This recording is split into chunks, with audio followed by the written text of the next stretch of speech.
Welcome to the Ask Faleskini podcast with a guest. I'm proud to present Mike Lane Evans. Mike is one that provides communication training and coaching to businesses, startups, and individuals. Mike, please tell us more about yourself. What's your story? Thank you. Well, thanks for having me on. And we are Forefront Coaching, so a communication business, as you say, helping businesses of all sizes. I started life as an actor. So I started acting when I was 8. I did that until my early 30s.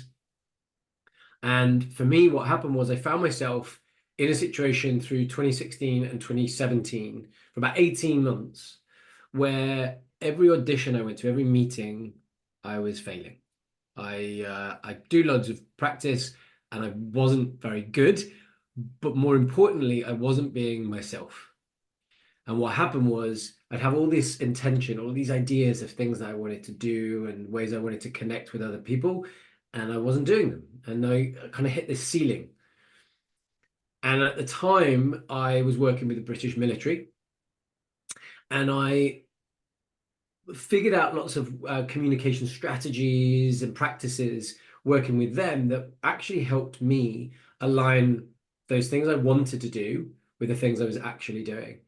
And we did lots of research around this, and we found that there was a study done in the UK, and 83% of people had reported this same kind of feeling, this feeling of, oh, I really want to do these things, but I'm sort of doing these things, or I'm not having the impact that I want to have, or I'm not getting the clients that I want to get. I'm not inspiring the right people.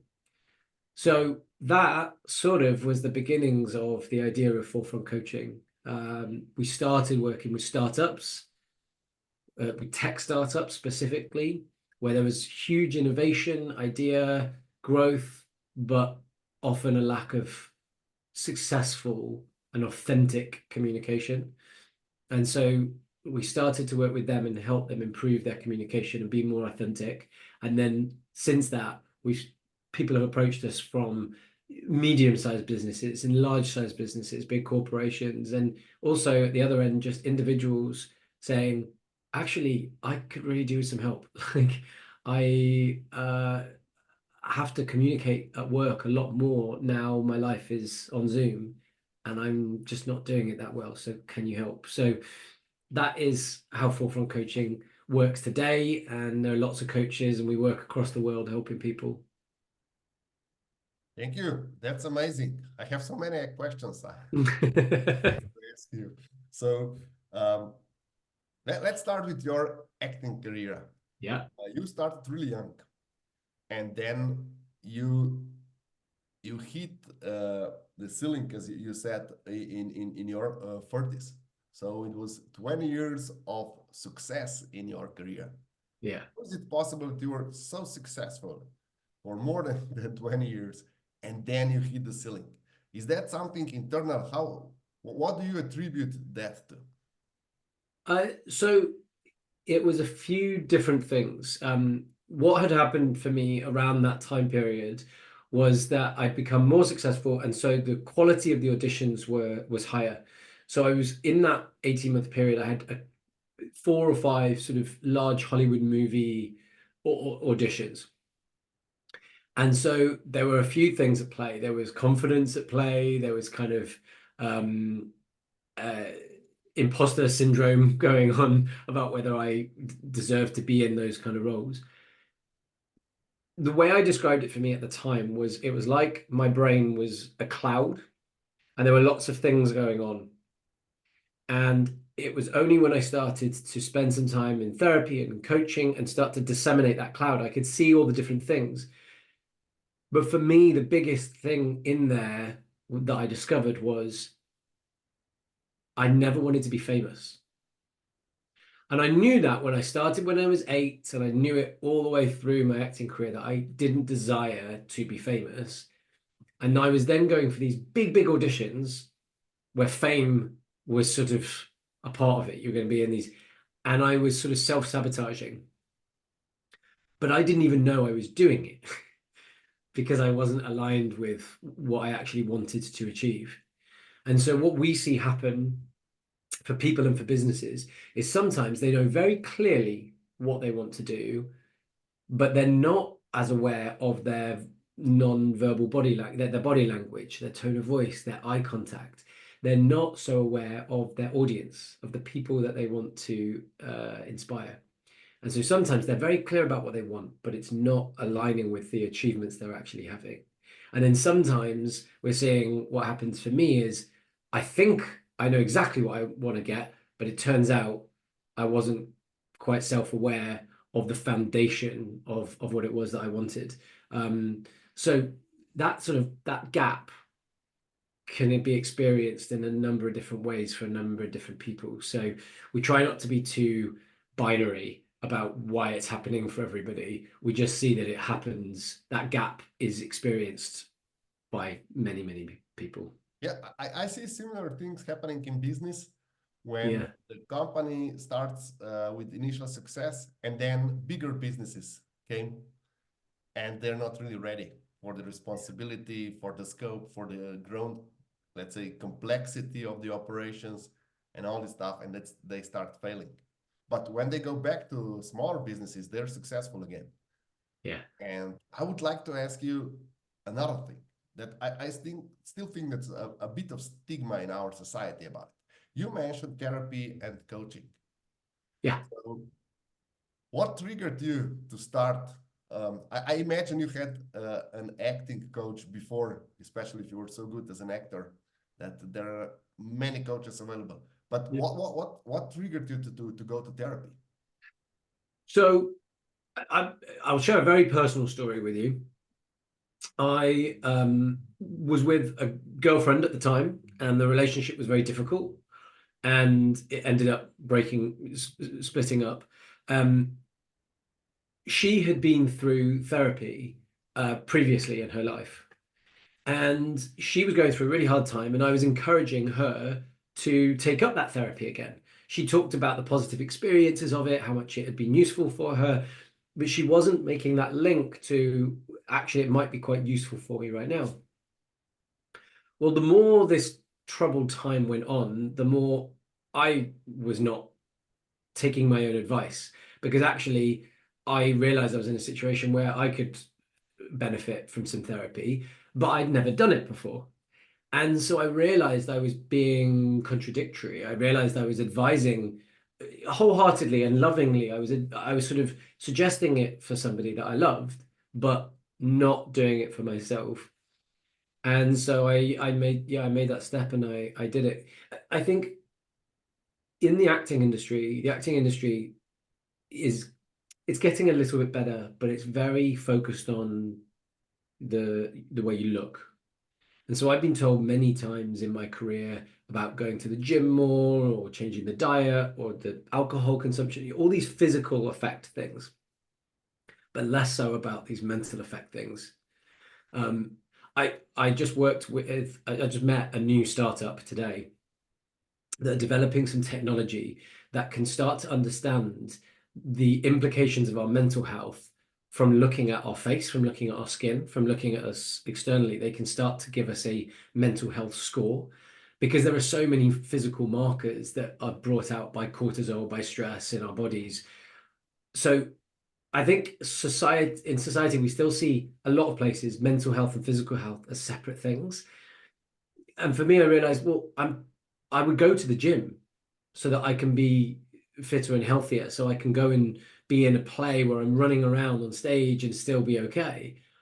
Actually, if I'm doing a play which is about something very difficult, that's quite a difficult character, then I also need to look after my mental health because they're all part of the same vessel that is or used to be an actor.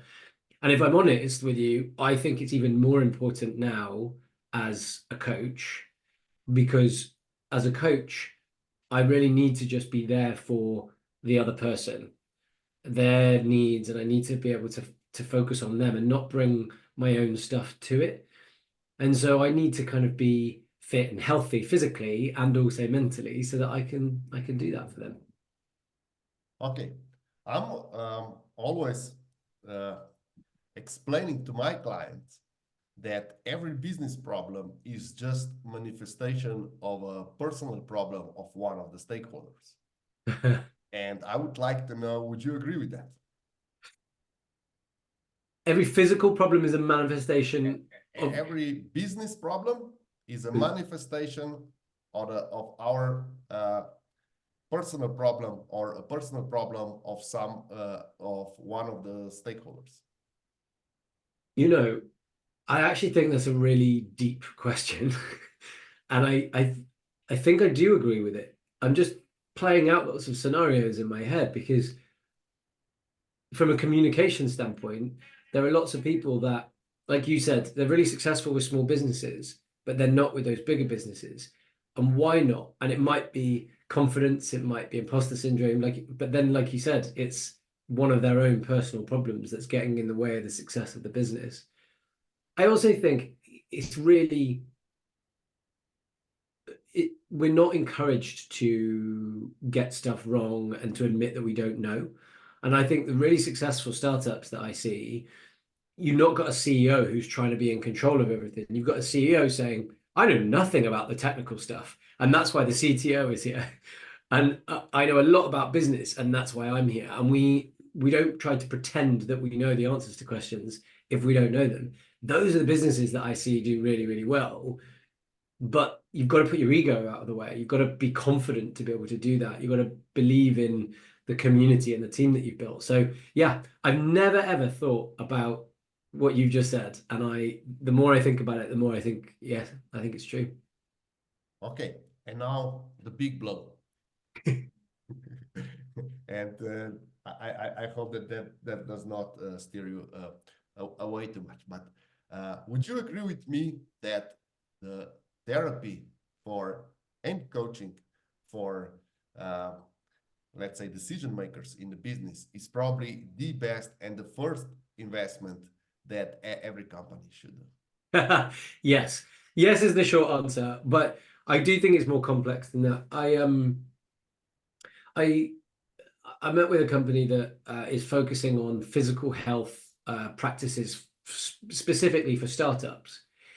And their idea was if they've received 100,000 in investment, they can easily spend 10,000 of that on their physical health to make sure that they're still running the business well.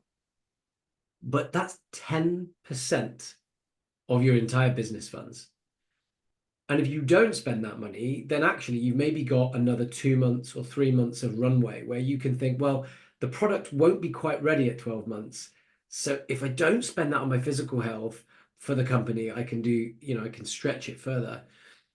And I see that mindset in most startups, not all, but most startups that I meet. They're constantly thinking that the most important thing is build the product and get the clients. And of course, those things are incredibly important. But if you miss the step before that, you will spend a lot of time trying to get clients and not be very successful. And so I think those businesses starting out that realize, okay, I have a great idea. I don't yet have a great business. So I'm going to go to an expert, to somebody to help me form this so I can put these two things together. And then now, when I meet with those investors, with those potential clients, I will feel a lot more confident because I'm not faking it till I make it. I've built this solid thing. But I mean, it's really hard to get return on investment on that. It's really hard to look back and say, oh, the success of this business is because of that business coaching. So I do, as a coach, I do really believe that's important. But I think ROI on coaching is still something that's really hard to prove. And so not everybody buys into it, I think. Okay.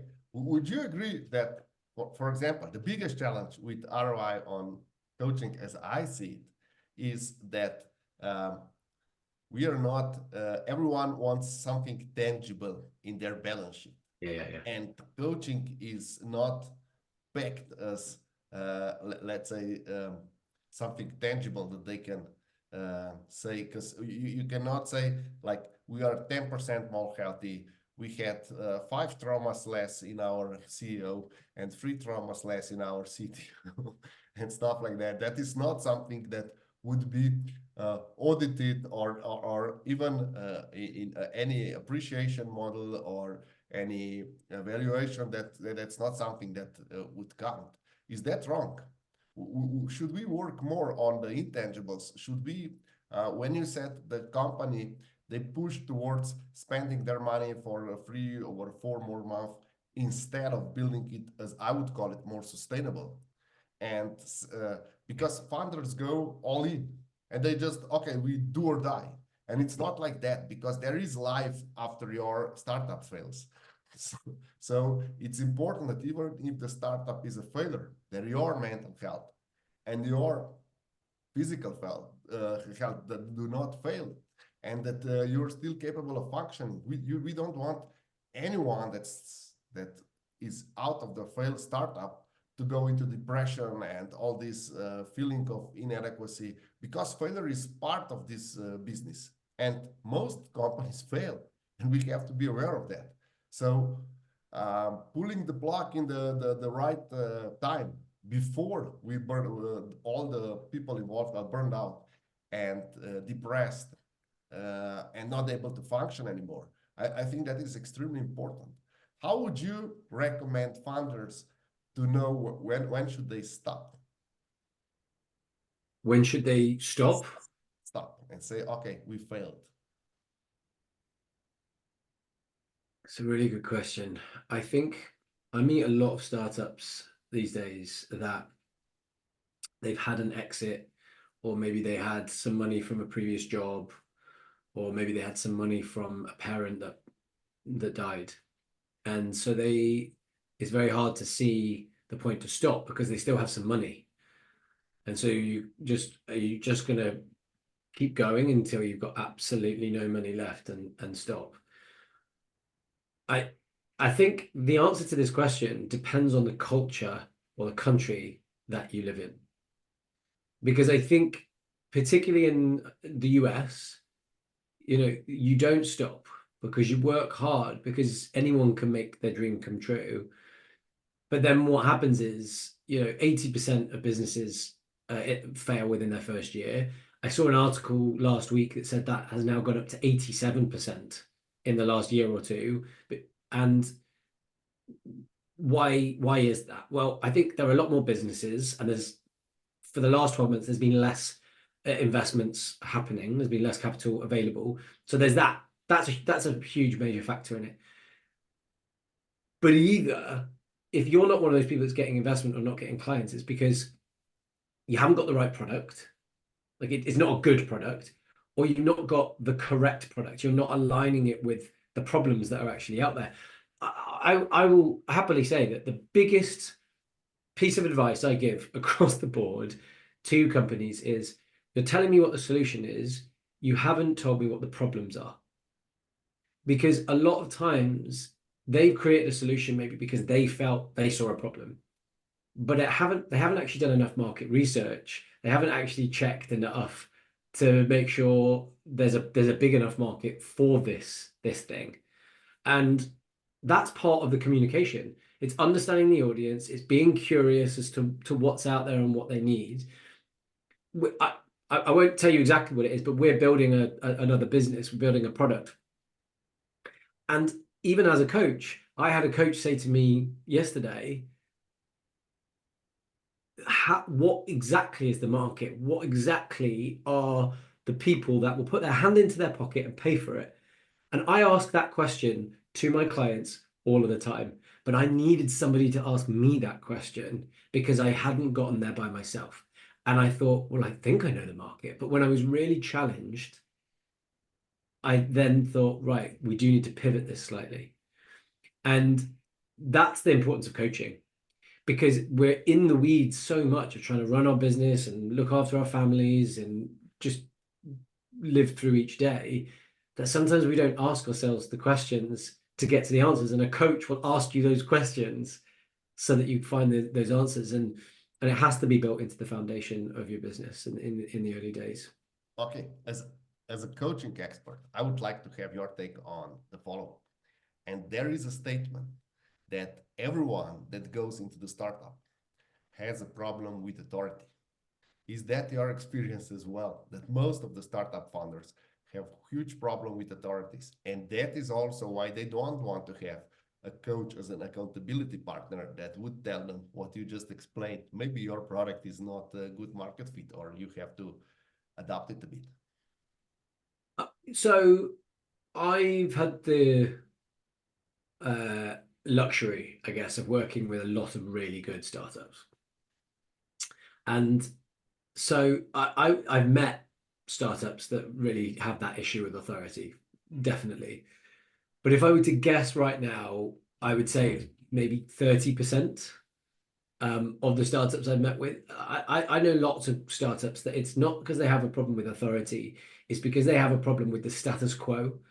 They get so frustrated with the fact that they can see the world in a way that other people can't. They're like, this needs to be put together with this, and no one else is doing it. Or somebody else tried to do it, but they're doing it in a shitty way, or this person's doing it in another bad way. So actually, I just need to build it. I just need to make it happen. Sometimes I meet founders who haven't, there's no passion or drive. They've just seen an opportunity in the market. And those founders, on the whole, struggle because there's no motivation. They don't understand the market. They're just chasing the money. And I would say if you then look at those founders, there's a much higher percentage of those founders who struggle with authority as well. Okay. And now, before we close, I would like to ask you another favor.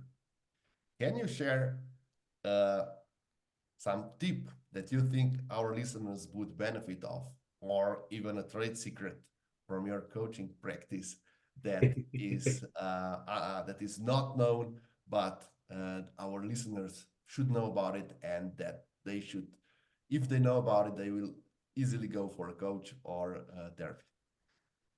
Yeah. I'm going to give two tips and I'm going to package it into one thing. I'm going to package it into be curious. And we're going to explain this more. So if you're pitching or you're presenting to a prospect client or to an investor, don't just go in with the pitch that you need or even that your customer needs. But now you're pitching to a new audience and you need to understand what do they need. So be curious, do your research beforehand, and then also in the beginning of the meeting, before you give your pitch, ask them some questions. Because the more you learn about them and about what they need, the better you can align your pitch. Because we are all self-motivated at our core, even the really nice people. And so if we can receive a pitch or a presentation in the way that we want to receive it, we will just hear more of it. Our brain, our ears will receive more of it. So try to align that with what other people want. The other part of that is get really curious in your conversations. So before the pitch, after the pitch, in networking events, in emails, try to avoid asking a question that's getting to the end result that you want to get to. So in the UK, we have a way of asking questions, which is, do you not think? Do you not think that the world really needs this product right now? It's not a question. You've just told me, and you're not curious to know what I think. You're not curious to know what my clients think. You're just pushing this hard sell.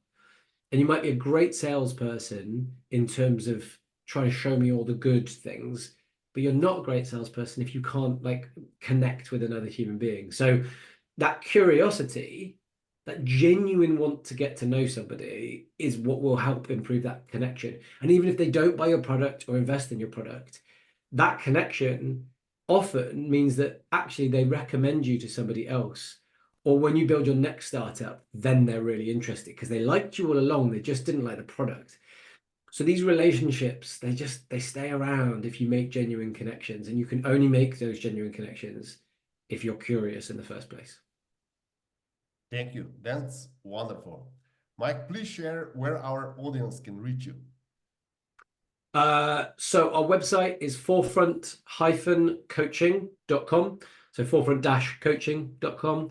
I'm on LinkedIn. So my surname is Lane Evans. Obviously, you'll see it on the podcast. So I'm the only Mike Lane Evans. So if you search me, you will find me on LinkedIn. And for those who are not sure about coaching, they're scared of coaching, they're not sure it's worth the money, we're not going to try and push things on you.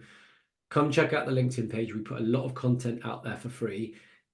We've only recently started doing it about 4 weeks ago. There's a lot more to come. And so if you can't afford it or you're too scared at this stage to come and have coaching, that's okay. So take as much of our content as you want and just be a part of the community, even if it's from a distance. Thank you, Mike. Thank you for all these insights, and thank you for being my guest tonight. Thanks for having me.